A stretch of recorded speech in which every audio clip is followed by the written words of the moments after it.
Hello ഇവേഴ്സ് മാവ കിച്ചണിലേക്ക് എല്ലാവർക്കും സ്വാഗതം. അപ്പോൾ ഞാനിന്ന് വന്നിരിക്കുന്നത് നമുക്ക് തിരക്ക് പിടിച്ചിരിക്കുമ്പോൾ പെട്ടെന്ന് ഉണ്ടാക്കാവുന്ന നല്ലൊരു തക്കാളി കറിയുടെ റെസിപ്പി ആയിട്ടാണ് കേട്ടോ. അപ്പോൾ അതിന് വേണ്ട ഇൻഗ്രീഡിയൻസ് എന്തെല്ലാമാണെന്ന് വെച്ചാൽ ഒരു സവോളി, ഒരു 4 ചെറിയ ഉള്ളി ഇതേമാതിരി ചെറുതാക്കി നുറുക്കിയെടുത്തിട്ടുണ്ട്. പിന്നെ ഒരു 3 അല്ലി വെളുത്തുള്ളിയും ചെറിയൊരു കഷ്ണം ഇഞ്ചി എടുത്തിട്ടുണ്ട്. പിന്നെ ഒരു 3 പച്ചമുളക് നുറുക്കിയെടുത്തിട്ടുണ്ട്. പിന്നെ 2 തക്കാളി എടുത്തിട്ടുണ്ട്. പിന്നെ തൈര് എടുത്തിട്ടുണ്ട് 1 ഗ്ലാസ്. പിന്നെ കടുക് വേണം, വറ്റൽമുളക് വേണം, പിന്നെ കുറച്ച് ഉലുവയും വേണം. ഉലുവ എന്തെടുത്തിട്ടില്ല അധികം ഉണ്ടാക്കുമ്പോൾ പറയാം. ഉലുവയും വേണം. ഉലുവ അതിലിടാൻ മറന്നാണ്. ഇത്ര സാധനമാണ് നമ്മുടെ ഈ തക്കാളി കറി ഉണ്ടാക്കാനായിട്ട് വേണ്ടത്. അപ്പം ഇനി നമുക്കത് എങ്ങനെയാണ് ഉണ്ടാക്കുന്നത് നോക്കാം. അതിനു മുമ്പ് നിങ്ങൾക്ക് എൻ്റെ വീഡിയോ ഇഷ്ടപ്പെടുകയാണെങ്കിൽ ഒന്ന് ലൈക്ക് ചെയ്യാനും ഷെയർ ചെയ്യാനും സബ്സ്ക്രൈബ് ചെയ്യാത്തവർ സബ്സ്ക്രൈബ് ചെയ്യാനും മറക്കരുത്. അപ്പം ഇനി നമുക്ക് തുടങ്ങിയാലോ. അപ്പം ഇനി നമുക്കത് എങ്ങനെയാണ് ഉണ്ടാക്കുന്നത് നോക്കാം. അതിന് വേണ്ടിയിട്ട് ഒരു ചീനച്ചട്ടി എടുപ്പിച്ച് അതിലേക്ക് നമുക്ക് കുറച്ച് വെളിച്ചെണ്ണ ഒഴിച്ചു കൊടുക്കാം. എണ്ണ ഒന്ന് ചൂടാവട്ടെ. എണ്ണ ചൂടായി അതിലേക്ക് ഒരു 1/4 സ്പൂണ് കടുക് ഇട്ട് കൊടുക്കാം. കടുകൊന്ന് പൊട്ടട്ടെ. കടുക് പൊട്ടി അതിലേക്ക് നമുക്ക് ഈ 1/4 സ്പൂണ് ഉലുവ ഇട്ട് കൊടുക്കാം. ഒരു വറ്റൽമുളക് ഇട്ട് കൊടുക്കാം.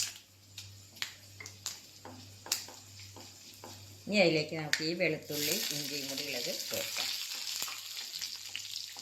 ഇനി അതിലേക്ക് വെളുത്തുള്ളി മൂത്ത് കഴിഞ്ഞ് അതിലേക്ക് നമുക്ക് ഈ സവോളയും ചെറിയ ഉള്ളി നോക്കിയത് ഇട്ട് കൊടുക്കാം. പച്ചമുളക് ഇതൊന്ന് വഴറ്റിയെടുക്കാം. 2 കരിവേപ്പിലയിൽ ഇട്ട് കൊടുക്കാം. ഒന്ന് വഴറ്റിയെടുക്കാം. ഇപ്പോൾ സവാള വഴന്ന് കഴിഞ്ഞു. സവാളയും പച്ചമുളകൊക്കെ വഴന്ന് കഴിഞ്ഞ് അതിലേക്ക് നമ്മൾ എന്താ ചെയ്യേണ്ടത് വെച്ചാൽ കുറച്ച് ഉപ്പും 1/4 സ്പൂൺ മഞ്ഞൾപ്പൊടി, ഒരു 1/4 സ്പൂൺ കുറച്ച് മാത്രം മുളക് പൊടി ഇട്ട് വെക്കാം. ഇനി ഇതൊന്ന് വഴറ്റട്ടെ. അതെല്ലാം വഴന്ന് കഴിഞ്ഞു. ഇനി നമുക്കിതിലേക്ക് 2 തക്കാളി ചെറുതാക്കി മുറിച്ചെടുത്താണ്. അത് നമുക്കിതിലേക്ക് ഇട്ട് വെക്കാം. പെട്ടെന്ന് ഉണ്ടാക്കുന്ന നല്ലൊരു കറിയാണ് കേട്ടോ.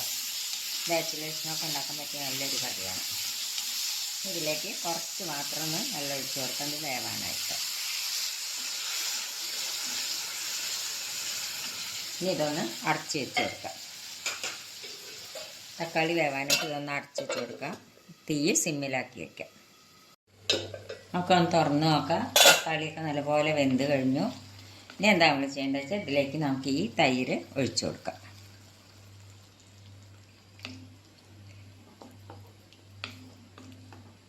തൈര് ഒഴിച്ചിട്ട് തിളയ്ക്കാൻ പാടില്ല കേട്ടോ.